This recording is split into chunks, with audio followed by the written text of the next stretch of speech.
순종하면 우리 행할 길 환하겠네. 주를 의지하며 순종하는 자를 주가 늘 함께 하시리라. 의지하고 순종하는 길은 예수 안에 즐겁고 복된 길이로다. 할렐루야. 예수님 따라가는 길 참 은혜요 복된 길임을 믿습니다. 예수님 따라가며 하나님의 말씀을 순종하면 우리의 행할 길 하나님께서 환하게 열어주시겠네. 예수님을 의지하며 그 말씀에 순종하는 자를 하나님께서 늘 함께해 주시리라. 의지하며 순종하는 길은 예수 안에 복되고 복된 길이로다. 이 길을 주님 오시는 그날까지 우리가 잘 걸어갈 수 있기를 예수님의 이름으로 축원합니다. 우리 인생이 누구를 따라가느냐에 따라서 성패가 갈라지죠. 세상을 따라가고 사람을 따라가고 돈을 따라가고 명예를 따라가는 이런 삶은 그 인생이 허무한 것입니다. 그러나 예수님을 따라가는 그 길은 복된 길입니다. 하나님께서 길을 열어주십니다. 필요한 것을 채워주십니다. 위험한 지경에 이를 때 보호하여 주십니다. 날마다 하나님의 아름다운 뜻을 이 땅에 이루는 의미 있고 참으로 복된 인생을 하나님이 허락해 주시는 줄로 믿습니다. 여러분, 예수님 따라가며 늘 기뻐하고 늘 감사하고 늘 즐거워하고 늘 만족하고 늘 하나님께 찬송과 영광을 돌리는 은혜의 삶이 되기를 예수님의 이름으로 축원합니다. 여러분, 예수님 따라가는 자의 삶이 어떤가라는 것을 고린도후서 6장에 이렇게 말씀하십니다. 무명한 자 같으나 유명한 자요, 죽은 자 같으나 보라 우리가 살아있고, 징계를 받는 자 같으나 죽임을 당하지 아니하고, 근심하는 자 같으나 항상 기뻐하고, 가난한 자 같으나 많은 사람을 부유하게 하고, 아무것도 없는 자 같으나 모든 것을 가진 자로다. 할렐루야. 다시 말하면 예수님을 따라가는, 그래서 예수님과 함께하는 삶이라고 하는 것은 처음에는 미미하고 약하고 보잘것없고 그리고 여러가지 부족한 것들이 많은 것 같아도 시간이 가고 점점 세월이 가면 갈수록 새로워지고 더하여지고 강하여지고 결국에는 복되고 승리하는 인생이 된다라는 것입니다. 이런 인생이 여러분의 인생이 되기를 바랍니다. 하나님 뭐라고 말씀하시죠? 예수 믿는 너희의 시작은 미약하지만 나중은 참대하게 될 것이다. 이런 은혜와 복이 나와 여러분의 인생이 되기를 예수님의 이름으로 축원합니다. 사람들은 대부분 성공했다, 복받았다 이런 개념을 출세해서 이름이 세상에서 높아졌다, 돈을 많이 벌어가지고 부자로 사는 것으로 이렇게 얘기합니다. 물론 우리 예수 믿는 성도들이 그러한 삶을 살기를 저도 원하며 하나님께 기도합니다. 그러나 그것보다는 우리 예수 믿는 성도들은 잠언 17장에 있는 말씀처럼 마른 떡 한 조각을 가지고도 화목하는 것이 제육이 집에 가득하고도 다투는 것보다 낫다라고 말씀하시는 하나님의 말씀처럼 정말 여러분의 가정이 좀 물질로 부유하지 않고 여러분의 가정의 식구들이 세상에서 이름을 얻지 못하고 좀 그런다 할지라도 정말 예수 안에 온 가족이 하나 돼서 서로 사랑하며 서로 신뢰하며 서로 존중하며 그리고 하나님께 찬송하며 영광을 돌리는 화목한 가정, 가정의 천국을 이루는 이런 은혜롭고 복된 인생이 되기를 예수님의 이름으로 축원합니다. 유태인들이 제2의 성경이라고 믿는 탈무드에 보면 행복을 원하는 사람은 행복을 살려고 하지 말고 행복을 하려고 하는 사람이 되라, 이런 말이 있습니다. 참 의미도 있고 맞는 말이라고 생각이 되어집니다. 오늘날 많은 사람들은 내가 어떻게 하면 행복할까, 내가 어떻게 하면 행복한 삶을 살 수 있을까를 고민도 하고 그것을 위해서 애쓰는 이런 모습들을 많이 봅니다. 그런데 탈무드는 뭐라고 얘기한다고요? 당신이 행복해지기를 원하면 다른 사람을 먼저 행복하게 해주라는 것이에요. 이것이 예수님의 말씀입니다. 마태복음 7장 12절에 보면 그러므로 무엇이든지 남에게 대접을 받고자 하는 대로 너희도 남을 대접하라. 이것이 율법이요 선지자니라. 여러분, 예수님이 하신 말씀이 어느 한 말씀, 허튼 말씀, 귀하지 않은 말씀 없습니다만은 이 본문의 마태복음 17장의 말씀을 황금률이라고 이렇게 얘기합니다. 황금처럼 귀중한 말씀이라 그런 말이죠. 여러분, 마음속에 기억하고 머릿속에 기억하고 늘 암송하며 살 수 있기를 바랍니다. 남에게 대접을 받고자 하는 대로 너희가 먼저 남을 대접하라. 다시 말하면 여러분이 행복한 삶을 살기를 원하면 다른 사람의 행복을 도와주라는 거예요. 너희가 기뻐하는 삶을 살기를 원하면 너희가 다른 사람을 기쁘게 하는 삶을 살으라고 하는 말씀인 것입니다. 사랑하는 성도 여러분, 복되고 기쁘고 풍성한 은혜의 삶을 살기를 원하면 아멘 하시기를 바랍니다. 제가 오늘 이 말씀을 통하여 여러분들에게 이 비결을 알려드리려고 하는 거예요. 다시 말씀드립니다. 복되고 기쁘고 풍성한 은혜의 삶을 살기를 원하는 사람만 아멘 하시기를 바랍니다. 아멘. 그러면 먼저 이웃을 기쁘게 하는 삶을 사시기를 바랍니다. 이것은 저의 말이 아닙니다. 예수님이 그렇게 말씀하십니다. 오늘 본문의 말씀 1절에도 똑같은 말씀을 주십니다. 1절 말씀을 여러분 다시 보십니다. 믿음이 강한 우리는 마땅히 믿음이 약한 자의 약점을 담당하고 자기를 기쁘게 하지 아니할 것이라. 2절에 우리의 각 사람이 이웃을 기쁘게 하되, 다시 말하면 너희가 기쁨의 삶을 살기를 원하면 너희가 먼저 다른 사람의 기쁨이 되어주는 삶을 살으라는 것입니다. 그러면서 3절에 말씀하십니다. 그리스도께서도 자기를 기쁘게 하지 아니하셨나니. 예수님도 당신의 기쁨을 위하여 살지 않고 약한 자들의 기쁨을 위하여 사셨다는 거예요. 그러므로 예수님을 따라가는 나와 여러분의 삶도 마땅히 다른 사람의 기쁨을 위한 삶이 되어야 될 것을 말씀하고 계시는 것입니다. 여러분, 오늘 말씀의 제목이 무엇입니까? 예수님 따라 살기입니다. 예수님이 어떻게 살으셨는가를 우리가 말씀을 통하여 주목하고 그 예수님이 살으셨던 그 모습을 우리도 우리의 생활 속에 따라 사는 것입니다. 예수님은 당신의 기쁨을 위하여 살지 아니하시고 다른 사람의 기쁨을 위하여 사셨다. 그러면서 오늘 우리들에게 말씀하십니다. 너희도 기쁨의 삶을 살기를 원하면 다른 사람의 기쁨이 되는 삶을 살아라. 그러면 너의 기쁨이 충만할 것이다. 그런 말이에요. 어떤 사람이 이렇게 얘기합니다. 나는 교회에 나와도 기쁨이 없어요. 예배를 드려도 기쁨이 없어요. 그럴 수 있습니다. 수십 수백 명이 모이는 교회니까 그 속에서 마음이 맞지 않고 마음 상하는 일들로 말들로 인해서 서로가 상처가 되고 그리고 마음이 무겁고 괴롭고 그럴 수 있죠. 기쁨 사라질 수도 있죠.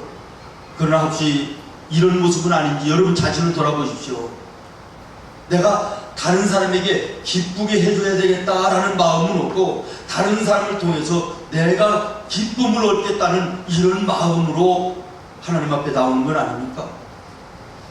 하나님 앞에 예배하기 위해서 나오면서 내가 하나님께 기쁨이 되는 삶을 살아드려야 되겠다라는 이런 마음은 없고, 내가 하나님으로부터 어떻게 하면 기뻐하는 삶을 살까라고 하는 것만 일방적으로 생각하며 나오는 이런 모습은 없나요? 예수님 말씀하십니다. 남에게 대접을 받고자 하면 네가 먼저 남을 대접하라는 것입니다. 사랑하는 성도 여러분, 누군가로부터 내가 듣고 싶은 말이 있습니까? 그러면 그 사람에게 여러분이 듣고 싶어하는 그 말을 해주시기를 바랍니다. 어떤 사람으로부터 내가 바라는 행동이 있습니까? 그러면 여러분이 먼저 그 사람에게 여러분이 원하는 그 행동을 하시기를 바랍니다. 이것이 예수님의 말씀이고, 이것이 여러분의 삶을 윤택하고 기름지고 복되고 기쁘게 사는 비결임을 하나님은 말씀하고 계신 것입니다. 오늘 성경 말씀을 보십시오. 이웃을 기쁘게 하라. 그러면 너의 삶이 기쁘게 될 것이다. 내가 좀 희생하더라도, 양보하더라도, 손해를 보더라도, 내가 투자를 하더라도 이웃에게 기쁨을 주라는 것입니다. 예수님의 삶이 이런 모습이 아닙니까? 이런 모습으로 여러분들이 가정에서 살면 여러분의 가정이 어떤 가정이 될까요? 여러분의 일터에서 여러분이 그렇게 살면 여러분이 일하는 그 일터가 얼마나 아름답겠습니까? 나누어주는 거, 남의 기쁨을 위하여 사는 거, 이거 복입니다. 하나님이 복 주시는 비결입니다. 하나님의 은혜인 것입니다. 여러분, 우리가 잘 아는 록펠러라고 하는 분 잘 알잖아요. 이 사람은 43살에 미국의 최고의 부자가 됐어요. 43살에. 그리고 나서 53살에 세계에서 돈 제일 많은 부자가 됐습니다. 여러분, 부천에서 돈 제일 많습니까? 돈 제일 많은 사람 한번 손들어 보세요. 한 사람도 없으면서 세계에서 돈 제일 많은 부자라는데 놀라지도 않고 말이에요. 와, 한번 해봐요.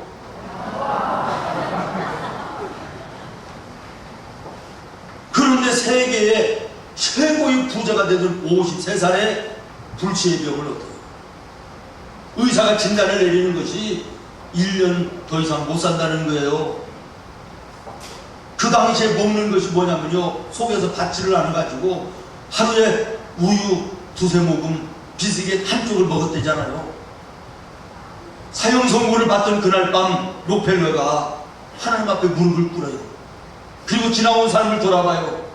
내가 세계의 최고의 부자가 되기 위해서 생명을 걸고 돈을 벌었는데 오늘 내 인생에 이 돈이 무슨 필요가 있느냐, 의미가 있느냐, 내가 세계에서 얻은 이 명성이 무슨 의미가 있느냐.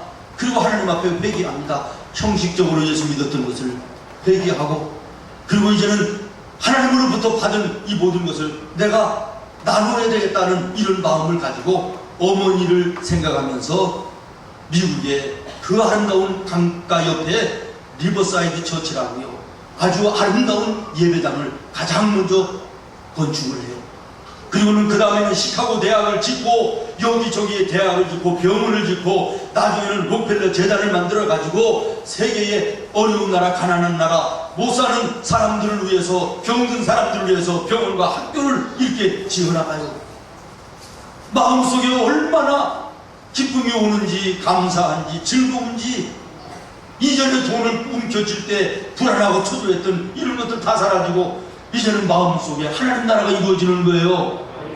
53살에 1년만 살고 죽는다고 그랬으니까 54살에는 죽어야 되는데 록펠러가 몇 살까지 살다가 죽었다고요?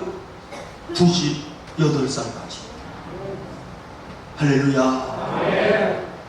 나의 기쁨을 위하여 사는 것이 아니라 어려운 이웃들, 약한 사람들의 기쁨을 위하여 예수님의 말씀을 순종하며 사는 이것이 은혜였습니다. 이것이 복이었습니다.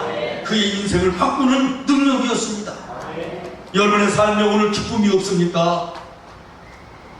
내 기쁨만 먼저 원하는 삶이었기 때문이 아닌지 말씀 앞에 내 자신을 돌아보시기를 바라고, 예수님의 삶 앞에 나의 삶을 한번 비춰보는 은혜가 있기를 바랍니다.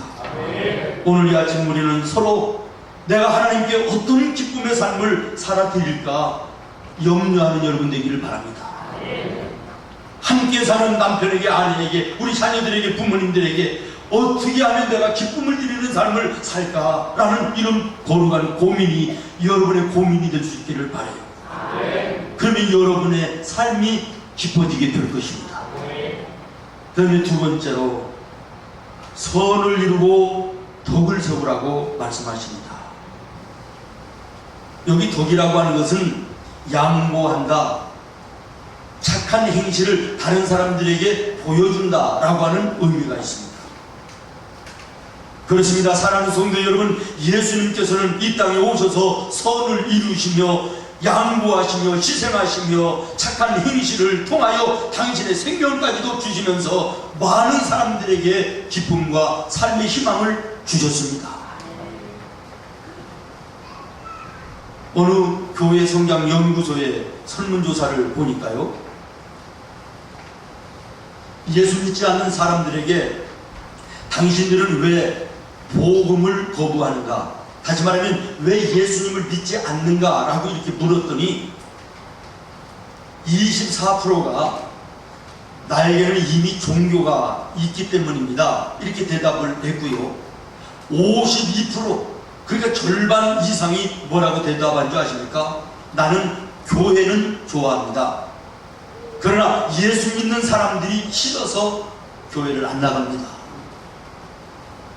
여러분, 이거 얼마나 부끄러운 얘기입니까? 얼마나 창피스러운 얘기입니까?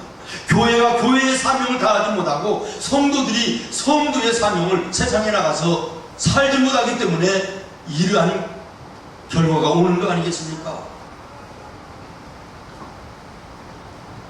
우리나라에 복음이 들어왔을 때 초창기에 말입니다, 성도들은 얼마 되지 않았지만 세상 사람들이 교회를 두려워했어요. 예수 믿는 사람들을 신뢰했습니다. 왜 그렇습니까? 교회가 교회의 일을 감당했기 때문이고, 아멘. 성도들이 성도의 사명을 감당했기 때문인 것입니다. 서울 영락교회 그러면요, 우리나라 장로교회를 비롯해서 모든 교회의 대표적인 교회입니다. 이 교회가요 54년에 교회를 지었어요. 60년 전이죠. 60년 전이면 이제 전쟁 직후기 때문에 참 힘들고 어려울 때예요. 교회를 짓기 전까지 영락교회가 참 허술한 그런 교회였지만 동네를 위해서, 지역을 위해서 얼마나 섬기고 헌신하고 희생했는지 몰라요. 피난 내려온 사람들 그 청계천 뚝방에서 거적을 깔고 덮고 자고 다리 밑에서 노숙자들, 거지처럼 사는 수많은 사람들을요 얼마나 이 영락교회가 잘 섬겼는지. 죽으면 장사를 치러주고, 먹을 것이 없어 굶으면 먹을 것을 갖다 주고, 입을 것이 없으면 입을 것을 갖다 주면서 잘 교회가 섬겼어요. 교회를 건축한다라는 소문이 도니까요, 노숙가는 피난민들이요 교회를 나오지도 않는 사람들이 2천여 명 교회로 와가지고 하나님의 교회를 짓는데 우리가 뭘 할 거 없나요? 영락교회가 돌로 교회를 지었습니다. 지금 60년 전에 지어서도 지금에도요 건축가들에 의해서 돌로 건물을 지은 아주 예술성에도 아주 최고 가는 이런 건물이라고 해요. 돌을 잔뜩 쌓았을 거 아니에요? 그런데 예수도 믿지 않는 교회에서 은혜를 입었던 동네 사람들, 피난민들이 한 2천여 명 몰려와가지고요 하나님의 거룩한 성전을 짓는데 흙 묻은 돌로 질 수 있습니까? 그래서 그들이 물을 떠다가요 돌멩이 하나하나를 다 닦고, 하나님의 거룩한 성전을 짓는데 흙 묻은 돌로 질 수 있느냐? 예수 믿지 않는 사람들이 20명이 아니요 200명이 아니요 2천여 명이 몰려와서 하나님의 성전을 지었다는 거예요. 할렐루야. 하나님의 교회가 교회의 사명을 다할 때, 성도들이 성도의 사명을 다할 때, 이렇게 예수 믿지 않는 세상 사람들이 하나님의 교회를 존귀하게 여기고 함께했다. 여러분, 우리 생문교회의 목표가 뭔지 아십니까? 우리 생문교회의 목표는 하나입니다. 우리 교회가 지금보다 훨씬 더 많이 부흥돼서 예배 드릴 공간이 좁아가지고 다른 곳에 교회를 짓고 이사를 간다라는 이런 소문이 동네에 퍼지면 교회 나오지 않는 동네 어른들이 전부 다 머리에다가 빨간 수건 둘러매고 교회 앞에 모여가지고 피켓 들고 다른 교회는 우리 동네에서 다 이사가도 괜찮다. 그러나 생문교회는 있어야 된다. 생문교회는 우리 동네에서 필요하다. 이사를 가려면 우리를 밟고 가라. 이렇게 데모하는 교회가 되자. 이게 벌써 한 15년 전에 우리 성도들과 제가 약속한 것입니다. 우리 생문교회의 목표는 이거 하나밖에 없습니다. 교회가 교회의 사명 다해야 됩니다. 성도가 성도의 사명을 다해야 됩니다.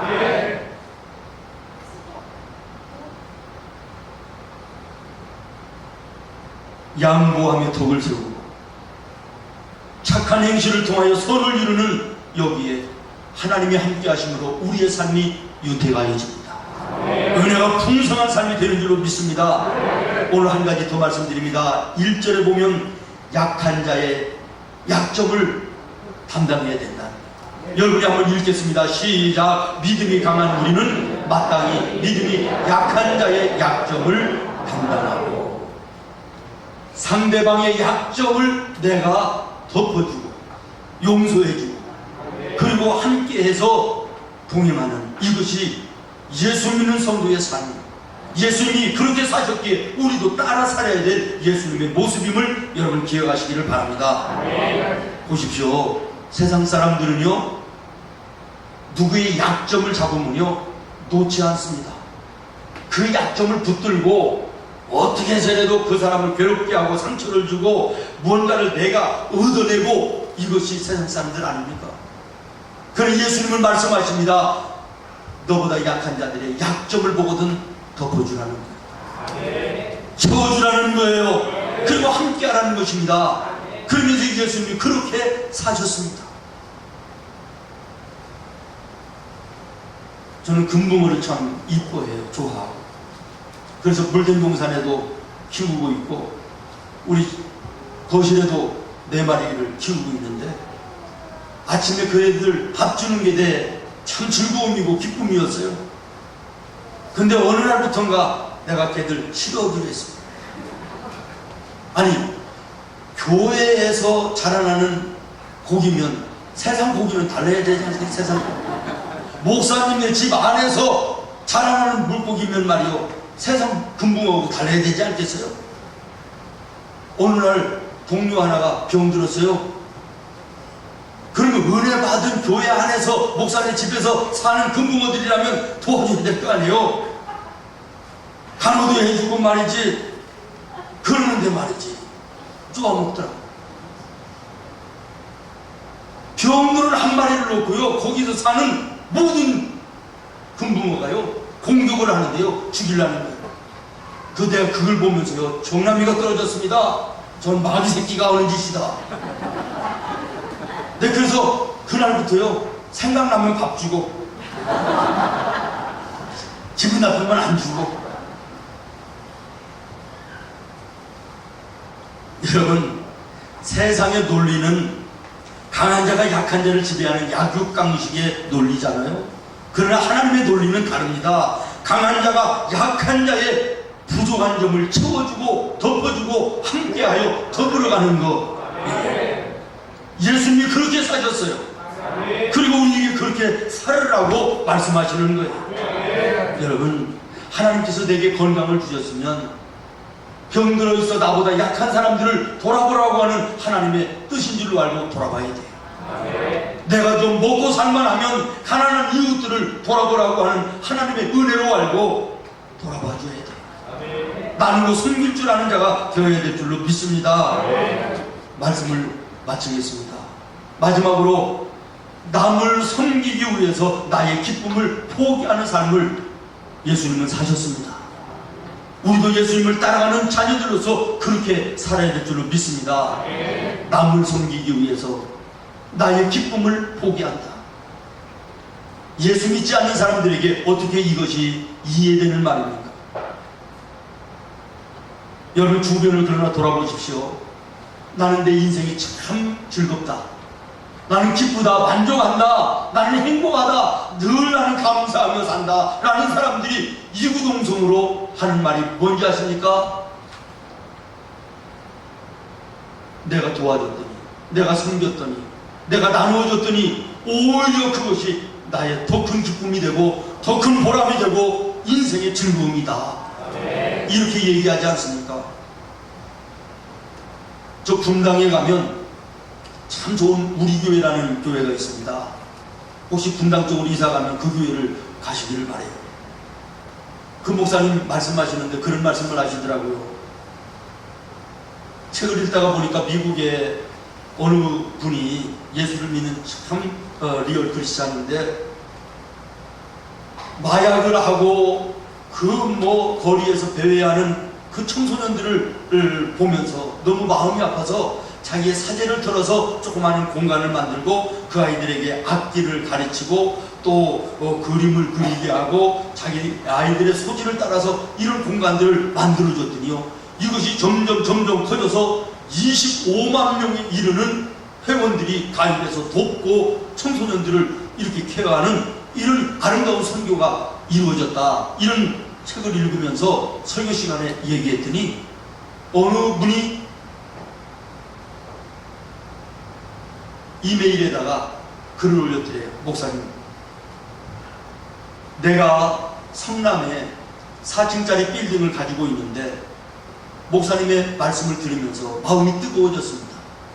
우리 건물에 주차장이 있는데 주차장에 가끔 아이들이 모여서 담배 피고 욕설하고 이런 모습을 보면서 늘 마음이 아팠고 내가 어떻게 하면 저런 아이들을 품을까 하는 이런 부담감이 있었는데 목사님 말씀하시는 것을 생각하면서 제가 마음이 뜨거워졌습니다.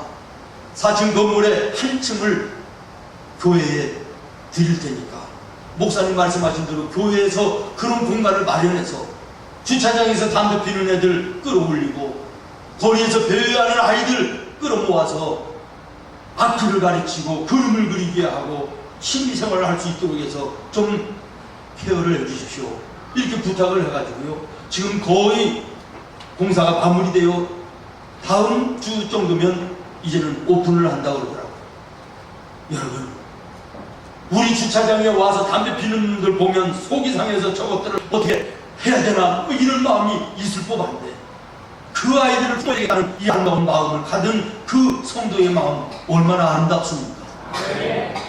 내게 있는 그 재산, 성남 시내 안에 그 빌딩 하나 얼마나 큰 것입니까? 그것을 청소년들을 위해서 주님께 내어드려 그 어린 영혼들을 품어안는 이 아름다운 마음들, 그러면서도 그의 마음이 기쁘고 즐겁고 감사하고, 이것이 예수님을 따라가는 하나님의 자녀들의 삶인 줄로 믿습니다. 나를 기쁘게 하는 삶이 아니라 남을 기쁘게 함으로 인해서 내가 기뻐지는 삶, 이것이 예수 믿는 성도의 삶입니다. 남의 기쁨을 위하여 나의 기쁨을 포기하는 이런 삶이 예수님을 따라가는 성도의 삶임을 기억하시기를 바라요. 우리 교회는 지난 4월 달에 캄보디아 단기 선교를 갔다 왔어요. 한 25, 6명 갔었나요? 캄보디아가 제일 더운 때, 40도로 오르내리는 그런 때, 제일 더운 때 100여만 원씩 회비를 내야 돼요. 일주일간 회사를 쉬어야 돼요. 내가 하는 사업장을 문을 닫아야 돼요. 장사하는 가게를 닫아야 돼요. 그러면서도 가서 땀 흘려 수고하면서 그 대학 끝쪽에서 어린아이들을 섬기고 예수님의 사랑과 복음을 전하는, 그러면서도 돌아올 때는 눈물을 흘리며 돌아오는 거예요. 너무 감사하다, 너무 은혜였다고, 오히려 내가 도와주려고 왔다가 내가 배우고 가고 얻어가지고 간다고 감사하며 감격하는 것이, 이것이 예수 믿는 성도의 삶인 것입니다. 이제는 우리나라의 8월 첫 주 가장 뜨거운 때 우리 국내 선교사들이 한 30여 명이 이제는 저 전라남도 끝에 가서 이제는 농어촌에 있는 교회 어린아이들 선생님이 없어서 여름 성경학교를 못하는 교회에 성경학교를 열어줍니다. 동네에 홀로 사시는 할머니 할아버지들 집이 쓰러지고 격지가 뜯어지는 이런 집들을 수리하고, 그리고 어르신들의 머리를 해드리고, 그리고 빵을 구워서 나눠드리고, 이제 그 섬기는 일을 위해서 자기들이 돈을 모아요. 바자회를 통해서 모아요. 회비를 내요. 한 주간에 그 1년에 한 번 있는 여름 휴가를 반납하고 섬기고 봉사하는 일을 감당하는 거예요. 다른 사람의 기쁨을 위하여 나의 기쁨을 포기하는 이 아름다운 모습 속에 하나님 얼마나 기뻐하실까요? 이것이 예수 믿는 성도의 삶입니다. 이것이 예수 믿는 하나님의 자녀의 마땅한 삶임을 여러분 기억하시기를 바랍니다. 그러면 이 사람들이 왜 무엇 때문에 이러한 모습을 가지게 되는 것입니까? 오늘 본문에 쭉 내려가서 13절 말씀을 보시겠습니다. 소망의 하나님이 모든 기쁨과 평강을 믿음 안에서 너희에게 충만하게 하사 성령의 능력으로 소망이 넘치게 하시기를 원하노라. 이런 삶을 사는 자에게 하나님께서 기쁨과 평강과 믿음의 충만한 은혜의 삶을 주시는 거예요. 여러분, 여러분의 기쁨의 삶을 원하면 다른 사람을 먼저 기쁘게 해드리는 삶을 사시기를 바랍니다. 선을 이루며 덕을 세우는 은혜의 삶을 여러분이 사실 수 있기를 바랍니다. 약한 사람들의 약점을 채워주고 덮어주고 함께하는 여러분의 삶이 되기를 바랍니다. 다른 사람의 기쁨을 위하여 나의 기쁨을 포기할 수 있는 믿음의 예수님의 모습이 여러분에게 있기를 바랍니다. 나누어 줄 때 주님께서 우리에게 풍성케 넘치도록 채워주시는 것입니다.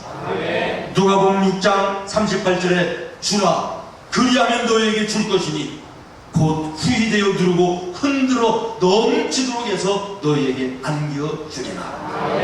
기도하겠습니다. 하나님,